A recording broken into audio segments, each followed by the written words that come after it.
Urban FM 104.5. Urban FM 104.5. Vous êtes sur les 104.5 Urban FM, la station urbaine avec Mosley. Mosley, rebonjour. Rebonjour Dafresh. Aujourd'hui, on reçoit le député Alexandre Awassi. Effectivement, nous recevons le député Alexandre Gilbert Awassi, qui est député du deuxième chef de la commune de Mwanda. Bon, ouais, c'est vrai que les gens se sont C'est le plus jeune député gabonais. Je crois, oui, aujourd'hui, parce que son ami est retourné, je crois, après le retour de son ministre à l'Assemblée nationale. Il y avait Junior Igonien qui était également avec lui, mais c'est le plus jeune député de l'Assemblée nationale. Un député doit avoir un suppléant. Oui, Suppléant. il a nécessairement un suppléant. Tu connais son suppléant? Moi, je ne le connais pas. D'accord, ok. Elle s'appelle Suzanne Libali. Voilà. D'accord, ok. Donc, on l'aurait connu si il était nommé. On D'accord. allait savoir qui est son suppléant. D'accord. Qu'est-ce qui nous vaut l'honneur de la visite du député Awassi ce matin? Alors, ce matin, on a décidé d'inviter le député Awassi pour pouvoir discuter avec lui de tout ce qui s'est passé durant, on va dire, la session qui vient de s'écouler, la session du Parlement, notamment de l'Assemblée nationale. Vous savez qu'il y a eu des modifications en ce qui concerne les sessions. On est maintenant en 9 mois durant l'année et ils ont 3 mois de repos. Là, ils sont en période d'intercession. Et à ce moment-là, nous, on a jugé utile de l'avoir sur le plateau pour essayer un tout petit peu de revenir sur les grandes lignes de l'année, mais également parler surtout de la loi qu'il a décidé de réchauffer, qu'on appelle la loi sur le harcèlement. Et cette loi-là mérite aujourd'hui qu'on en parle et qu'on puisse pouvoir lui donner la possibilité d'expliquer au public, parce qu'il a commencé sans l'exposé des motifs au niveau de l'Assemblée nationale. Elle est également au Sénat, où elle est d'ailleurs en étude en ce moment. Donc, certainement, au retour des congés, les sénateurs devront se prononcer là-dessus. Donc, c'est pourquoi il est là ce matin. L'Assemblée nationale ne communique jamais sur son fonctionnement, ses activités.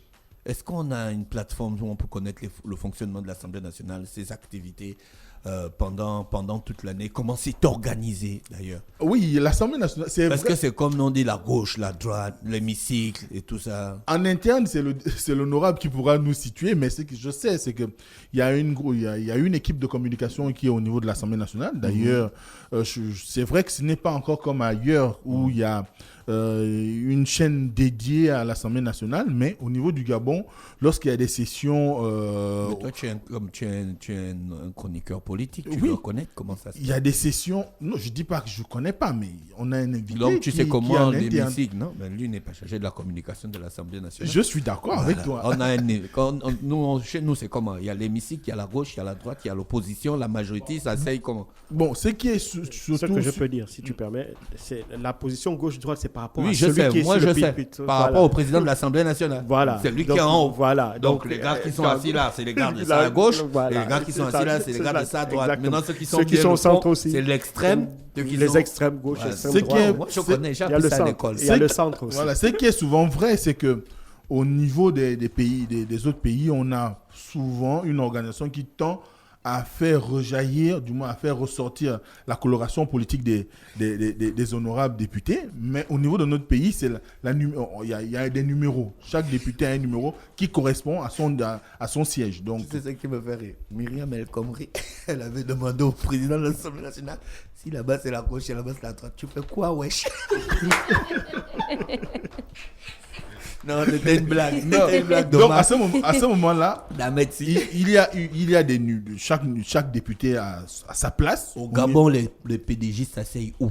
Et ils s'asseyent en fonction Où ils veulent. de l'ordre. Non, il y a un ordre préétabli. Il y a des numéros. Chaque député a un numéro. Et c'est son siège où, quand il y a des assemblées plénières, il vient occuper Vu ce que les siège-là. députés du PDG sont en majorité dans l'hémicycle, ça veut dire qu'ils occupent toute la place en fait. Ils laissent 2 petites places pour l'opposition. Mais non, si- Honorable, est-ce que c'est comme ça que ça se Non, passe? c'est pas. Lui n'est pas chargé de la si communication. si je puis, puisqu'il s'agit de l'Assemblée, d'élucider ceux qui nous écoutent, non, ce n'est malheureusement pas ainsi. À l'Assemblée, pour l'heure, on s'assoit où on veut. Ah, tu as vu? Voilà, Il est vrai, non, ça n'empêche qu'il y a un mécanisme mis en place, il y a une technologie mise en place actuellement qui permet de savoir qui vote, qui ne vote pas, ainsi de suite, sans pourtant avoir besoin de lever la main. D'accord. Mais en attendant que les parlementaires s'imprègnent de cette technologie, parce que comme vous le savez, ce n'est que récemment que nous avons acquis le nouvel édifice. Ouais. Donc, il faut attendre que tout le monde s'habitue. Voilà, s'habitue à cela. Mais nous ne nous asseyons pas en fonction de qui est de gauche ou de droite, qui est centriste. Non. Ces principes-là sont définis par les représentations des groupes parlementaires à l'Assemblée nationale. Parce que lorsqu'un groupe se construit à l'Assemblée nationale, il définit sa position. Est-ce qu'il est de la majorité? Est-ce qu'il est de l'opposition? Est-ce qu'il est centriste? Voilà. Donc c'est à partir de ça que c'est défini, et nous nous asseyons en fonction de son appartenance à un groupe. Il y a à peu près combien de députés à l'Assemblée nationale? Pardon? Il y a à peu près combien de députés? Bon, c'est pas à peu près, il y a 143, sauf que là nous connaissons des agitations politiques qui ont fait qu'il y a la démission de certains députés. Il y a des députés également qui sont rentrés dans le gouvernement. Donc toutes ces manifestations politiques ont entraîné le départ de certains de nos collègues de l'hémicycle. Mais en réalité, la Constitution prévoit 143 députés. Quand vous appelez les ministres venir parler, qui décide de ça? C'est vous les députés qui dites au président de l'Assemblée nationale il faut faire venir Non, ce n'est pas les ministre. députés qui décident, c'est la Constitution qui nous donne ce droit d'interpellation. Ce n'est qu'un module d'interpellation aux membres du gouvernement. Donc nous leur envoyons les questions, et sur cette base... c'est déjà préparé à l'avance? Nous préparons les questions. Ils ont 8 jours pour répondre à nos questions. D'accord. Donc ça dépend de la forme des interpellations que nous choisissons. L'interpellation peut être écrite, donc on lui envoie la question et il nous répond également à l'écrit. On peut également choisir une interpellation orale. Toujours est-il que la question est écrite. Et lui, il vient répondre à l'Assemblée nationale. Est-ce qu'on vous influence là-bas, les députés, que non, il faut voter telle loi, sinon on te fait les problèmes? Écoutez, c'est une institution politique. Donc l'influence est acquise. C'est-à-dire que, mais c'est tout logique, si je suis un député de la majorité, en réalité, quand je suis dans l'hémicycle, j'encourage d'abord le mouvement de la majorité. Donc c'est tout systématique et ce n'est pas propre au Gabon. C'est comme ça que c'est constitué. C'est pour ça que depuis l'élection législative, dès le début de l'élection, il est important que le député définisse si oui ou non il est de l'opposition ou de la majorité. Donc cette influence, en réalité, elle est acquise depuis l'élection. Elle vient se matérialiser simplement au sein de l'hémicycle où vous avez des votes en faveur ou des votes contre. Vous avez des gens systématiquement qui votent contre, même si la loi n'a rien de méchant, et vous avez des gens qui systématiquement également votent pour, même si la loi peut s'avérer être contestée, discutable et ainsi de suite. Mais est-ce qu'un député peut quand même s'inscrire en marge de l'idée principale que pourrait avoir, ou l'appréciation principale que pourrait avoir son camp politique à l'Assemblée sur un sujet X ou Y? Oui, chacun de nous y va de sa sensibilité. Il y a des questions pas qui fâchent, mais il y a des questions qui peuvent ne pas faire l'unanimité au sein des députés, et puis chacun tranche selon sa sensibilité. Alors, vous avez parlé tout à l'heure de l'invitation formulée aux membres du gouvernement par rapport à ce que vous donne, les prérogatives que vous donne la loi. Est-ce qu'il arrive souvent que des membres du gouvernement refusent ces défis? Ah non, ils n'ont pas le droit, peu importe leurs occupations. Lorsque le Parlement te convoque, tu n'as pas d'autre choix que de te présenter devant les parlementaires, peu importe leur occupation. Est-ce qu'il peut, par exemple, dire, s'il y a par exemple, on vous invite, on va dire le 16 juillet, et que le 16 juillet, il a une mission, est-ce qu'il peut vous demander de Sauf en de cas renvoyer? de force majeure, oui, il peut arriver que le ministre signifie son indisponibilité. Mais lorsqu'il a été convoqué et qu'il n'a pas manifesté son incapacité à se présenter, il est impératif qu'il soit là. Mais dans le cas où, par exemple, les réponses apportées par le ministre ne sont pas convaincantes, qu'est-ce qui peut arriver? Et que le ministre est de votre bord politique? Non, peu importe qu'il soit de notre bord politique ou non, à la suite de la question qui est faite, il y a une réponse du député pour manifester sa satisfaction ou non. Et à partir de là, le ministre est invité à nouveau par le président de l'institution à répondre justement à la réponse qui a été donnée par le parlementaire. Mais si, toujours est-il que la réponse apportée par le membre du gouvernement ne s'y est pas, le ministre ou la personne interpellée est invité par écrit à donner une suite logique à ce qui a été dit à la suite de cette interpellation. Donc le processus ne s'arrête pas simplement lorsque la parole est finie. Non, il peut continuer dans les couloirs, dans les coulisses, et le compte rendu parlementaire, justement, invitera le député à dire aux autres collègues que voilà, par exemple, telle a été la réponse qui nous a été apportée, tels sont les éléments de réponse ajoutés à l'interpellation qui a eu ce jour. Honorable, est-ce que, selon vos ambitions politiques, on vous connaît depuis, selon vos ambitions politiques, est-ce que ça correspond à ce que vous vivez là-bas au quotidien? Est-ce que c'est comme ça que vous avez toujours rêvé voir les choses fonctionner? Bon, disons imaginer. La question est perplexe. À la fois, je dirais oui, et à la fois, je dirais non. Oui, parce que il n'y a pas un meilleur endroit, en réalité, où je devrais être, où chacun des jeunes de notre pays devrait se retrouver pour mener les combats en faveur de ce pays. J'estime que c'est à l'Assemblée nationale où se discutent toutes les questions du pays, toutes les questions qui ont un impact considérable sur la vie de nos concitoyens. C'est à l'Assemblée nationale que ça se fait. Non parce que je suis jeune et j'aurais souhaité me mouvoir ailleurs, mais ce serait trahir la jeunesse que je représente.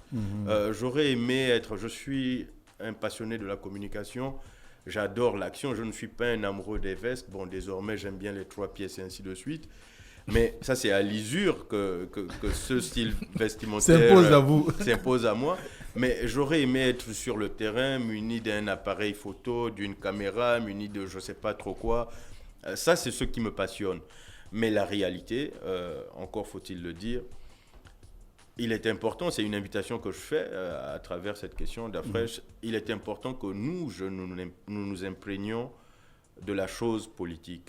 C'est en politique que se décide à la fois l'avenir d'un pays, mais c'est surtout en politique où tout se décide.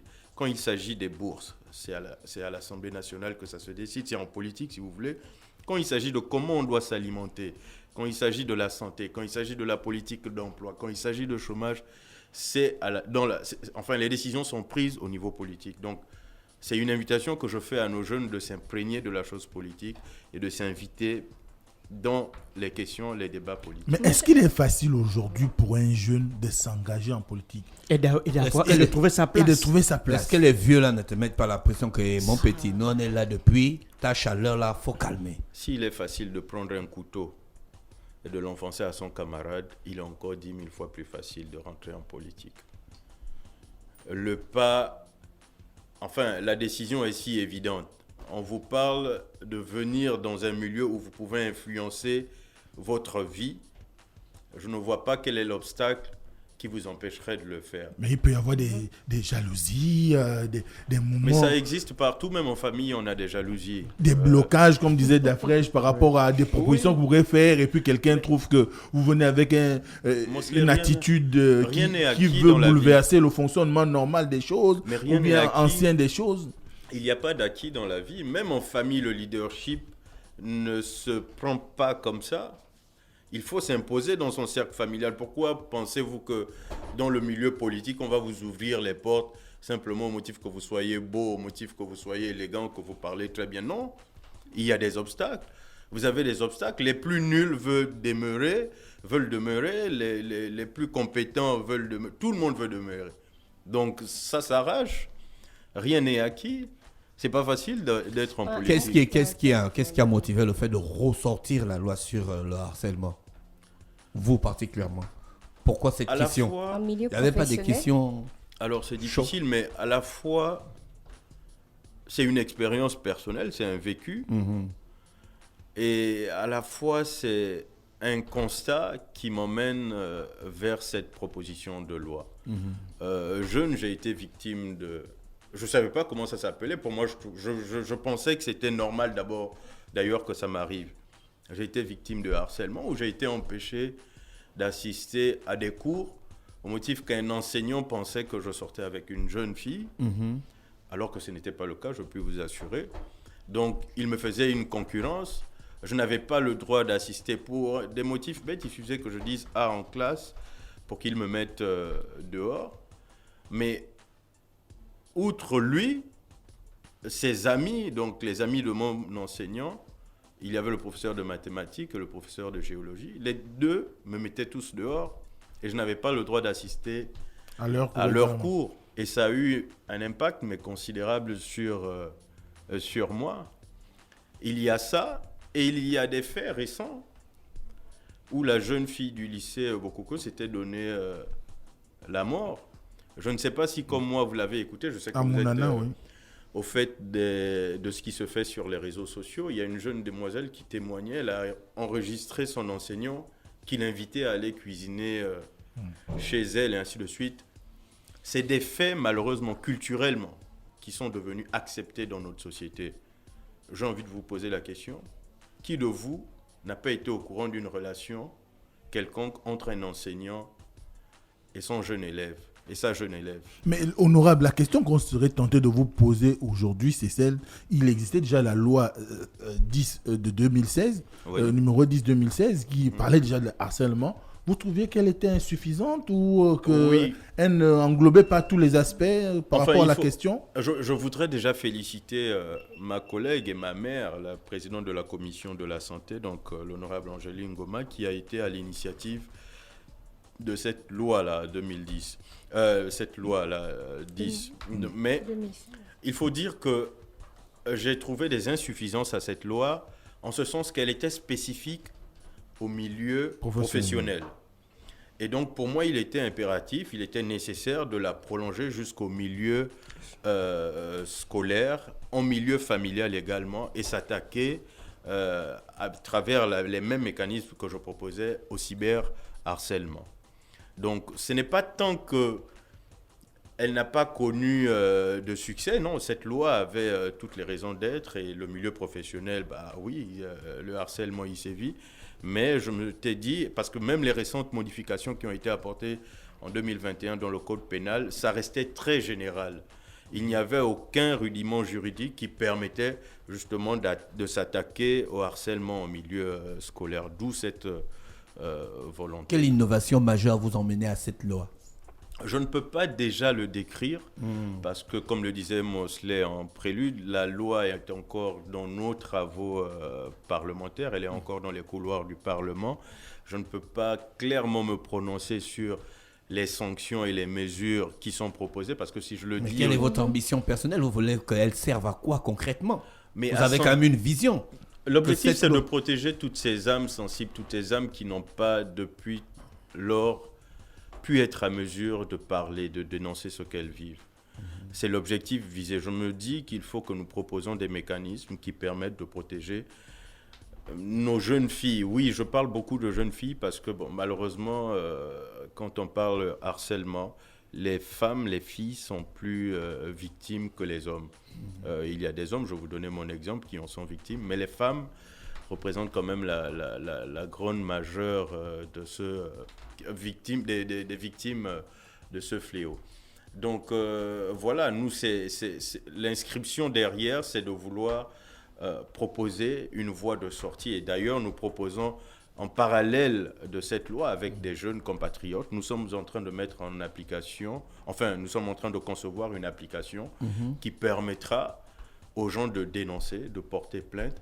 On espère que ce sera accepté, compris par nos autorités locales. Est-ce que vous avez essayé de mesurer les abus de cette loi, surtout du côté de la gente féminine? On a vu ces derniers temps un acharnement de personnes publiques, des personnes politiques en Europe qui se faisaient à... Effectivement, est-ce que ça ne peut pas être utilisé à des fins de manipulation ou simplement... Voilà. Est-ce que ça ne va pas un tout petit peu vicier le caractère noble le cas de Johnny Depp et tout ça. Oui, mais heureusement, la justice est là pour rétablir les équilibres, pour établir la vérité. C'est-à-dire que vous avez des gens, qui profiteront pour causer des impairs à certaines personnes, même quand elles n'ont rien fait. Mais vous avez surtout, on est en quête de la protection des véritables victimes. Et c'est à elles que l'on pense. Oui, il y a des personnes malhonnêtes. Les véritables victimes, ça c'est de votre façon de voir qui vous dit que ce sont elles les véritables victimes. Mais parce qu'elles existent, et j'ai été... et comme je le disais, parce qu'aucun d'entre vous n'a répondu à la question, je voudrais revenir sur la question. Qui de vous a été au courant d'une relation entre un enseignant et sa jeune élève? Mais si la jeune élève voulait. Non, je pose la question. Nous tous, on a été au courant. Vous avez été au courant, et à la limite, ce que j'ai envie de dire, c'est que nous l'avons accepté. Personne Personne n'y voyait. On n'a pas le choix. Non, on a le choix. Si tu peux te mêler d'une relation qui ne te regarde pas, on va mal te répondre. D'après ce que je veux dire, moi je sors avec le prof, c'est ton problème. C'est que moralement, ça ne nous choquait pas tellement. Éthiquement, déontologiquement, ça ne nous choquait pas de voir ça. D'accord. Mais en réalité, c'est d'une perversion sans précédent.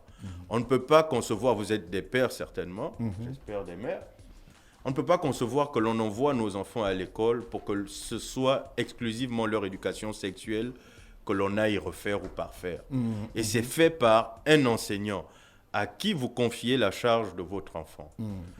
Honorable, est-ce qu'aujourd'hui, parce que très souvent, lorsqu'on parle de harcèlement, est-ce que le harcèlement se limite seulement à cet aspect du rapport des corps ou encore à la sexualité?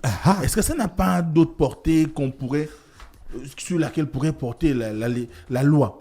Si, bien sûr, c'est pour ça que nous l'étendions jusqu'au harcèlement au milieu familial, parce que même au sein de nos familles, ça existe. Et ce n'est pas que sexuel, il est tout aussi moral que physique. Donc non, il n'est pas dit que lorsqu'on parle de harcèlement, on a très simplement ou exclusivement au corps. Mais la chose la plus choquante, la finalité du harcèlement, c'est justement, comme je vous le disais, cette petite fille qui vous envoie un audio ou son enseignant en train de lui faire des pressions pour qu'elle vienne cuisiner chez lui. Mais la finalité, c'est quoi?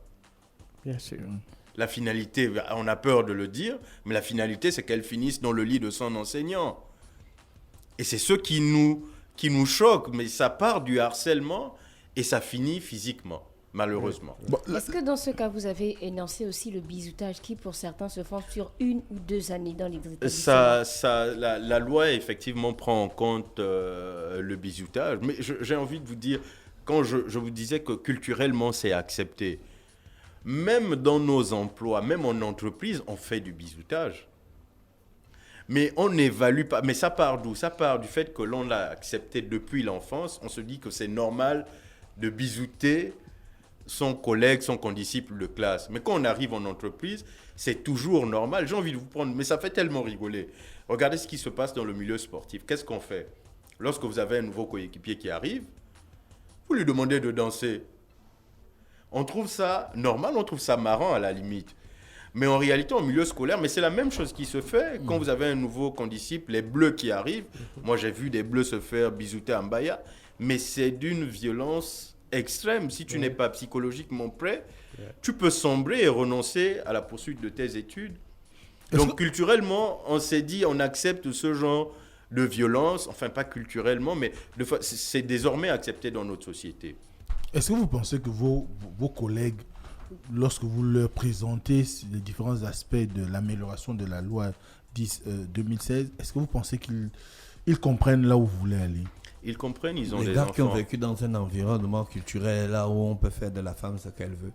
Oui, non, je pense qu'ils l'ont compris. Ils ont des enfants et ça ne plairait à personne que les choses soient ainsi faites. Donc, ils comprennent. La loi a été votée à l'Assemblée nationale exclusivement, majoritairement. Donc, j'estime qu'il n'y a pas eu d'abstention ni de vote contre. J'estime que c'est parce qu'ils ont mesuré la nécessité et la portée d'une telle proposition de loi. Alors, il y a une question d'un auditeur qui voudrait savoir, lorsque vous travaillez pour préparer, du moins pour la création des lois ou la fabrication des lois, est-ce que vous consultez? Ou c'est simplement chacun va dans sa maison et puis, bon, je suis un génie, je rédige mon truc et puis je viens présenter aux autres? Non, d'ailleurs, vous avez des équipes de travail? C'est sur consultation. Je ne suis pas un expert de la loi. J'émets une idée et je m'entoure de professionnels du droit.